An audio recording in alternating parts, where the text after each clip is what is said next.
अस्सलाम वालेकुम। प्यारे आका दो आलम अलैहिस्सलाम की हयात मुबारका हर हवाले से हमारे लिए मुकम्मल नमूना है। आपकी सीरत तैयबा का मुताला करें तो ज़िंदगी के हर मामले में हमें मिसाल मिलती है कि उन्होंने किस तरह से किस अमल का मुजाहरा किया। आज प्यारे आका दो आलम अलैहिस्सलाम की हिल्म बुर्दबारी के हवाले से बात करेंगे। अल्लाह ने कुरान पाक में फरमाया है,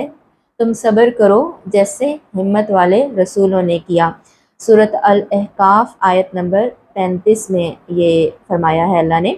और इसी तरह से अल्लाह ने एक और जगह कुरान पाक में फरमाया, और चाहिए कि माफ़ करें और दरगुजर करें। ये भी पारा नंबर 18 सूरत अल-नूर और आयत नंबर 22 में मौजूद है। इसी तरह से इरशाद बारी ताला है, जिसका तर्जुमा कुछ इस तरह से है कि बेशक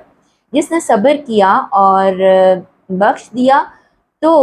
ज़रूर हिम्मत के ये काम है, यानी ये आसान नहीं है। अल्लाह ने खुद फरमा दिया है। ये पारा नंबर 25 में है, सूरत अल-शुरा है और आयत नंबर 43 है जिसमें ये मौजूद है। अब इसमें शक नहीं है कि प्यारे आका दो आलम अलैहिस्सलाम का हिल्म, सब्र, तहम्मुल जो था वो बेमिसाल था। बावजूद इसके कि आपको बहुत ज़्यादा इज़ा, बहुत ज़्यादा तकलीफ़ें भी दी गई ज़िंदगी के हर फेज़ में, लेकिन इसके बावजूद आपका सब्र, तहम्मुल, बुर्दबारी जो है वो बढ़ती गई। हज़रत आयशा सिद्दीक़ा रज़ी अल्लाह ताला अन्हा से रिवायत है कि जब कभी प्यारे आका दो आलम अलैहिस्सलाम को दो बातों में से किसी एक बात पर इख्तियार दिया जाता तो उनमें से आसान को पसंद फरमाते जब तक कि गुनाह ना हो, मगर गुनाह की अगर बात होती तो उससे लोगों की निस्बत बहुत ज़्यादा दूर रहते थे। आप सल्लल्लाहु अलैहि वसल्लम ने अपने लिए कभी किसी से इंतकाम नहीं लिया सिवाय इसके कि वो हदूद इलाही की बेहुरमती करे, यानी उन हदूद को तोड़ने की कोशिश करे या तोड़ दे। तब आप सल्लल्लाहु अलैहि वसल्लम अल्लाह की हदूद के लिए ही बदला लेते। सही बुखारी शरीफ में ये हदीस मुबारका मौजूद है। इसी तरह से मरवी है कि ग़ज़वा उहद में जब आप सल्लल्लाहु अलैहि वसल्लम के सामने वाले दंदाने मुबारक शहीद हो गए थे और आप सल्लल्लाहु अलैहि वसल्लम का चेहरा अनवर जो है वो लहूलुहान हो गया था, तो तमाम के तमाम सहाबाए कराम पर ये बात जो थी वो बहुत गिरा गुजरी। तो सहाबाए कराम रिज़वानुल्लाह अजमईन ने ये अर्ज़ किया कि आप सल्लल्लाहु अलैहि वसल्लम उनके लिए बद्दुआ फरमा दें। तो आप सल्लल्लाहु अलैहि वसल्लम ने फरमाया, मैं लानत करने वाला नहीं भेजा गया, लेकिन मुझको अल्लाह की तरफ बुलाने वाला और रहमत फरमाने वाला भेजा गया है। और फिर आपने फरमाया, ए अल्लाह मेरी कौम को हिदायत दे, वो मुझको नहीं जानते। और इस हदीस मुबारका को शिफा शरीफ में बयान किया गया है। ऐसे ही बहुत सारे और मौके भी हैं जहां आपको इज़्ज़त दी गई, जहां आपको तकलीफ़ दी गई, आपको मुसीबतों का सामना कुरैश की तरफ से भी हर वक्त रहता था, यहाँ तक कि आप सल्लल्लाहु अलैहि वसल्लम को उन पर फ़तह याब कर दिया अल्लाह ने अपने करम से और उन पर हुक्म कर दिया। हालांकि वो अपनी जमात के और अपने गिरोह की हलाकत में जो है वो शक नहीं करते थे, लेकिन आप सल्लल्लाहु अलैहि वसल्लम ने माफ़ी और दरगुजर के सिवा कुछ भी उस वक़्त नहीं किया। यानी वो लोग ये यकीन रखते थे कि अब इस वक़्त उनके बचने का कोई चारा या सबब बाकी नहीं रखा, लेकिन आपने फरमाया कि तुम क्या गुमान करते हो कि मैं तुम्हारे साथ क्या सलूक करूँगा जब आप गालिब आ गए उन लोगों पर। तो उन्होंने कहा कि आप सल्लल्लाहु अलैहि वसल्लम से भलाई की उम्मीद है, क्योंकि आप सल्लल्लाहु अलैहि वसल्लम सही भाई हैं और सही भाई के फर्जंद हैं। सुभान अल्लाह, यानी आपके दुश्मन भी इस चीज़ का एतराफ़ करते थे। तो इस पर आप सल्लल्लाहु अलैहि वसल्लम ने फरमाया, मैं आज वही कहता हूँ जो मेरे भाई हज़रत यूसुफ़ अलैहिस्सलाम ने अपने भाइयों से कहा था। सुभान अल्लाह के प्यारे आका दो आलम अलैहिस्सलाम ने उस वक्त भी यही फरमाया अपने दुश्मनों को कि आज तुम पर कुछ मलामत नहीं, जाओ तुम सब आज़ाद हो। और सूरह यूसुफ में इसका हवाला मौजूद है जो प्यारे आका दो आलम अलैहिस्सलाम ने इस वक्त फरमाया। और यहाँ पर हमारे लिए सबक मौजूद है कि किस तरह दुश्मनों को भी जब वो इख्तियार हमें मिल जाता है कि हम उनसे बदला ले सकें तो वो माफ़ फरमा देते थे। हज़रत अनस रज़ी अल्लाह ताला अन्हु फरमाते हैं कि मकाम तनीम पर صبح کے وقت 80 مرد اترے تاکہ رسول اللہ صلی اللہ علیہ وآلہ وسلم سے مقاتلہ کریں،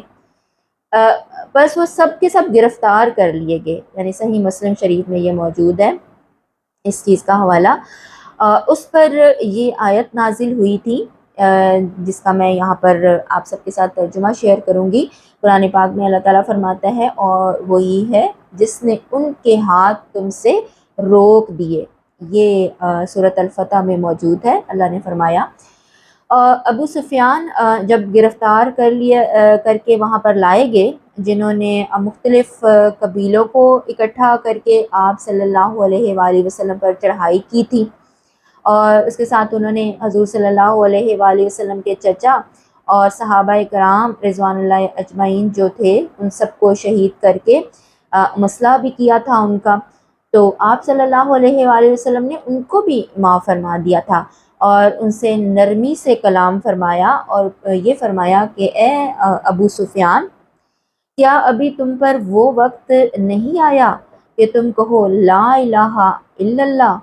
تو انہوں نے آگے سے جواب دیا کہ میرے ماں باپ آپ صلی اللہ علیہ وآلہ وسلم پر قربان، آپ کتنے حلیم ہیں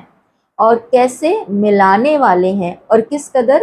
کریم ہیں آپ صلی اللہ علیہ وآلہ وسلم۔ دلائل النبوت میں یہ واقعہ موجود ہے۔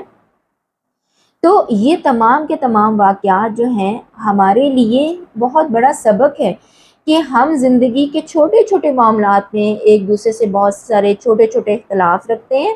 اور وہ اختلافات اس قدر بڑھ جاتے ہیں، اس نہج پہ پہنچ جاتے ہیں کہ ہم ایک دوسرے کی شکل بھی دیکھنے کے روادار نہیں ہوتے، ایک دوسرے کو معاف بھی نہیں کرنا چاہتے، ایک دوسرے سے درگزر بھی نہیں کرتے صبر و تحمل کا۔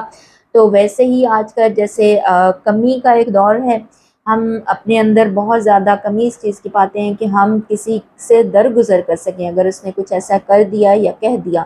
لیکن یہاں پیارے آقا دو عالم علیہ الصلوۃ والسلام جنگ کے میدانوں میں بھی موجود ہیں، فتح بھی کر چکے ہیں اور فتح یاب ہو چکے ہیں، اختیار بھی حاصل ہے کہ دشمنوں کے ساتھ جو چاہے سلوک کر سکتے ہیں، لیکن اس کے باوجود یہاں پر بہترین صبر اور تحمل کا مظاہرہ کرتے ہیں، اور پھر اسی سے متاثر ہو کر ابو سفیان جیسے لوگ بھی یہ کہتے ہوئے پائے جاتے ہیں کہ آپ پر میرے ماں باپ بھی قربان ہو جائیں۔ اور یہاں بہت ساری مثالیں اور بھی موجود ہیں، لیکن انہی کے حوالے سے اگر ہم سیکھ لیں سبق، تو ظاہر ہے کہ اپنی زندگی میں اپنا جائزہ لیتے ہوئے جہاں جہاں ہمارے کسی کے ساتھ بھی کچھ اختلافات موجود ہیں، ہم ان کو بھلا کر انہی دنوں کے صدقے میں جب ہم ربیع الاول کی خوشیاں منا رہے ہوتے ہیں، اپنا جائزہ لے رہے ہوتے ہیں، جیسے کہ بار بار اس چیز کی طرف یاد دہانی بھی کروائی جا رہی ہوتی ہے، مختلف فورمز پر ہم یہ دیکھ رہے ہوتے ہیں کہ بے شک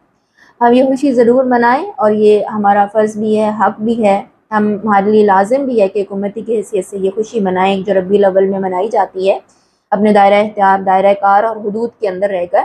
لیکن ساتھ ساتھ اپنے عمل پر بھی نظر ثانی ضرور کریں، اور کچھ نہ کچھ ایسا عمل ضرور کریں جو پسندیدہ ہو، جس کی وجہ سے